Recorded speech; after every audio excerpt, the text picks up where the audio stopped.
maintenant étant à l'Ajax, à l'Inter de Milan et à Manchester, même si ça a été un peu moins réussi à Manchester.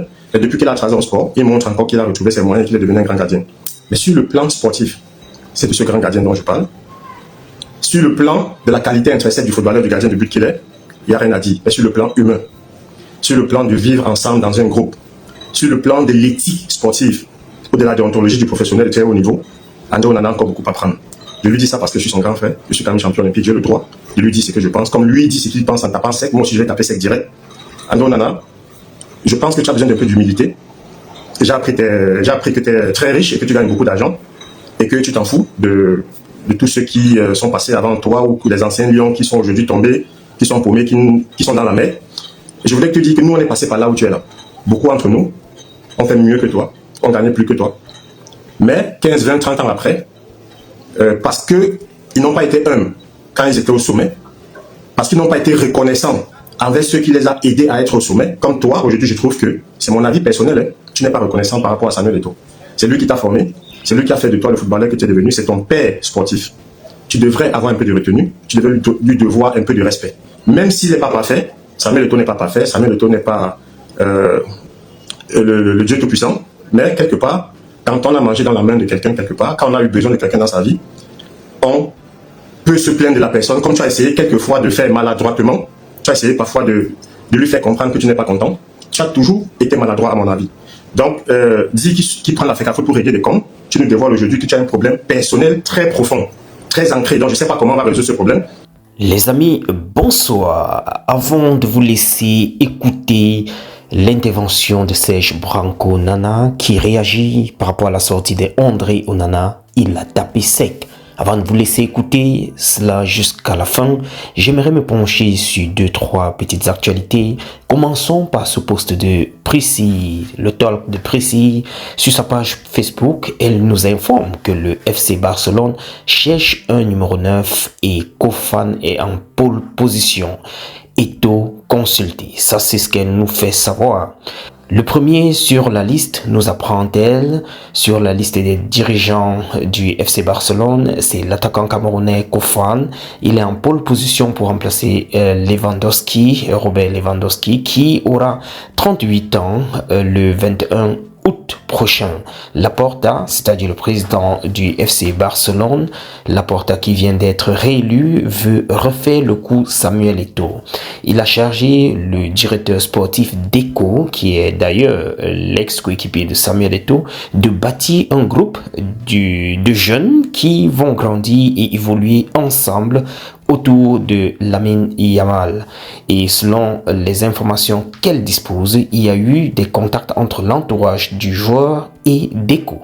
L'étude d'une transaction est en cours, nous apprend-elle, avec comme élément de liaison Samuel Eto'o.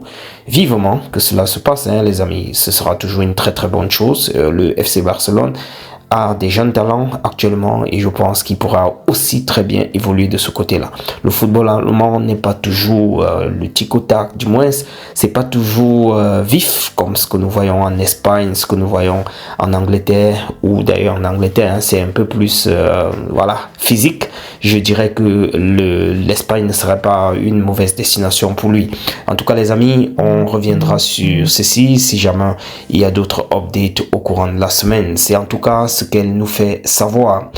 Je voudrais passer également sur ces petites actualités concernant la MTN Elite One. Nous allons prendre ce match du PWD de Bamenda contre Victoria United. Ils se sont donc incliné face à Victoria, 0 but contre 1. Vous avez vu là, hein, les amis, ça ne blague pas du côté de Bamenda. Le stade était, comme d'habitude, plein à craquer. Et c'était pas d'ailleurs le seul stade. Il y avait également un autre derby aujourd'hui. Bref, il y avait 2 autres du côté de Yaoundé. Nous avons ici Fortuna contre Dynamo. Dynamo a pris le dessus, 3 buts contre 1. Avec le but de Joseph Mbok de Fortuna, Jules Amanko à la 60e et à la 67e minute et Brian Nyetap. Ça, c'est pour les buteurs. Et Colombe du Sud contre Coton Sport. Le Coton Sport a pris le dessus sur Colombe du Sud. Et le but venait de Randy Dewey à la 45e plus 1. Les amis, voilà les quelques petites actualités très rapides que je voulais partager avec vous. Je vous laisse écouter l'intervention de Serge Branco qui tapait très sec sur André Onana. On se retrouve demain matin. Je vous souhaite déjà en avance un bon début de semaine. On est ensemble. Ciao.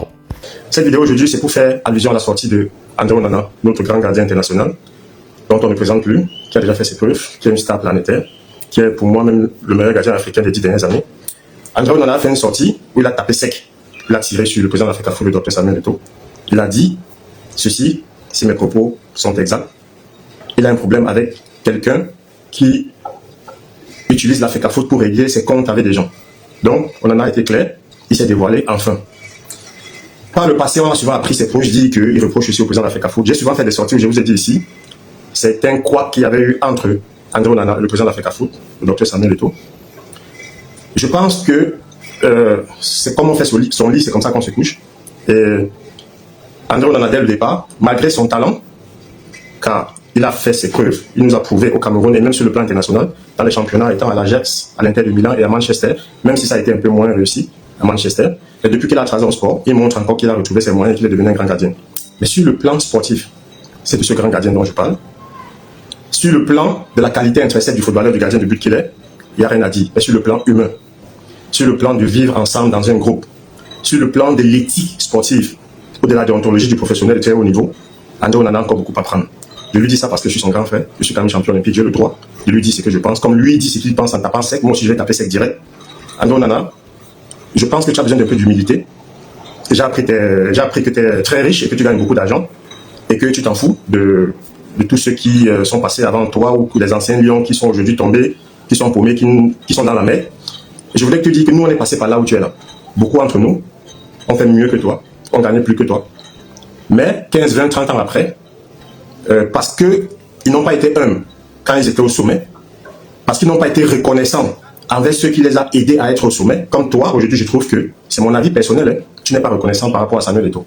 C'est lui qui t'a formé, c'est lui qui a fait de toi le footballeur que tu es devenu, c'est ton père sportif. Tu devrais avoir un peu de retenue, tu devrais lui devoir un peu de respect.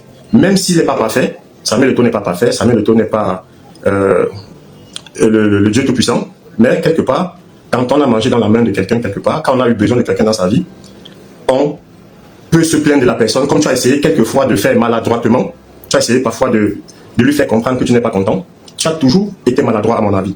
Donc, dis qu'il prend l'Africa Foot pour régler des comptes, tu nous dévoiles aujourd'hui que tu as un problème personnel très profond, très ancré, donc je ne sais pas comment on va résoudre ce problème, parce qu'il n'y a rien à résoudre. Tu as un président de l'Africa Foot qui a un tempérament très prononcé. Toi aussi, je pense que tu es le fils du père. Tu es vraiment le fils de Samuel Eto'o. Parce que, voir tes réactions à la Coupe du Monde, tu as insulté le sélectionneur Rigobert Song, tu l'as manqué de respect devant toute l'équipe, il t'a viré de l'équipe et t'a exclu de la Coupe du Monde. Dans le groupe, parfois, tu es avec certains qui ne sont plus là. Bon, je ne vais pas citer le nom, où on peut dire clairement Boaka Vincent, Ngandou Ngandui et peut-être les autres. Vous avez été toujours ceux qui ont amené l'équipe à s'opposer contre les directives du président de l'Africa Foot. Vous avez pris part et cause pour le ministère du Sport qui était en conflit avec le président de l'Africa Foot. Ce que j'ai jamais compris, c'est que le président de l'Africa Foot est votre grand frère, il a été votre idole. Et une fois que vous êtes à l'équipe nationale, l'Africa Foot est votre tutelle. Le patron du football camerounais, le patron des Lions indomptables, c'est l'Africa Foot. Ce n'est pas le gouvernement, ce n'est pas l'État. Et ce n'est ni le ministère du Sport. C'est parce qu'on est dans les Camerounaiseries et qu'on est dans un pays qui ne fonctionne pas normalement. Sinon, l'État et le ministère du Sport n'ont rien à dire dans le football. Allez voir en Allemagne où je vis, allez voir en France, allez voir dans les pays développés. C'est la fédération qui gère le football. C'est la fédération qui fait tout ce qui concerne le football. Bon, le Cameroun, c'est le continent, c'est un pays spécial. Donc, je vais vous l'accorder cela. Donc, André Onana, je disais tantôt que tu as été l'objet de beaucoup d'actes d'indiscipline. Et ça a pesé sur ta carrière. Tu n'es plus le grand gardien que tu paraissais il y a 2-3 ans. Parce que, vous savez, quand on n'est pas bien dans sa tête, un footballeur de haut niveau, quand tu n'es pas bien moralement, tu ne peux pas être en conflit avec ton sélectionneur, en conflit avec le président de l'Africa Foot dans ton pays, et tu espères avoir des bonnes performances en Europe. C'est ce qui t'a cloué à Manchester United, parce que tu avais tous les problèmes du monde avec ta sélection. Tu étais contesté dans ton pays. Et ça a rejailli sur tes performances à Manchester United. Et ce qui a amené les Manchester à se débarrasser de toi. Tu te retrouves aujourd'hui en Turquie dans un championnat de seconde zone. Parce qu'il faut bien dire, Turquie, c'est un championnat des joueurs qui n'ont pas pu trouver porte de sortie dans les 5-6 grands championnats en Europe. Quand en Allemagne, on pense que la Turquie, c'est la fin de carrière, c'est la retraite, et que le niveau est pratiquement le niveau de la deuxième division en Allemagne. Donc, c'est vrai que ta sortie, ça fait parler, ça fait jaser. Ok, quand on tape sur Samuel Eto'o, ça fait vendre les journaux, ça fait parler. Donc, tu peux continuer à taper sur ton tuteur, sur ton papa, sur ton père sportif qui est Samuel Eto'o. Mais je voudrais te dire ici que je sais pas ce qui t'amène, ce qui te pousse ou ce qui te conseille de toujours aller dans cette direction. Je pense que tu t'es un peu apaisé depuis ton exclusion de la Coupe du Monde au Qatar. Samuel Eto'o a demandé, le président de la FECAFOOT a demandé que tu as demandé des excuses à Rigobert Song, tu as refusé. Tu es allé te mettre avec des complotistes du ministère du Sport ou de l'État qui complotaient contre la FECAFOOT. Et jusqu'à là, Samuel Eto'o a pris le dessus sur ces gens, il a fait virer Mabrice et il a repris la main à l'équipe nationale. Tu devais comprendre que c'est quelqu'un qui a les longs bras de jour comme de nuit. Tu devais comprendre que c'est quelqu'un qu'on ne peut pas combattre. C'est quelqu'un qui gagne tous ses combats. Samuel Eto'o gagne tous ses combats. Depuis qu'il a la FECAFOOT, il a eu une 50aine de procès, il les a tous gagnés. Il a à la CAF, il a été combattu à la CAF, il a gagné des procès à la CAF, il est entré au comité exécutif de la CAF contre l'avis des membres de la CAF qui ne voulaient pas de lui. Et je pense qu'il ira encore plus loin, même au niveau de la FIFA. Donc moi je pense que c'est quelqu'un qu'on ne combat pas, il gagne tous ses combats. Et quand on est inférieur ou quand on ne se sent pas à la hauteur de mener un combat, vaut mieux se retirer. Parce qu'aller combattre en étant perdant d'avance, je trouve que ça sert à rien. En tout cas moi, si je vois que je vais perdre un combat et que je n'ai pas les moyens de gagner un combat, je m'abstiens.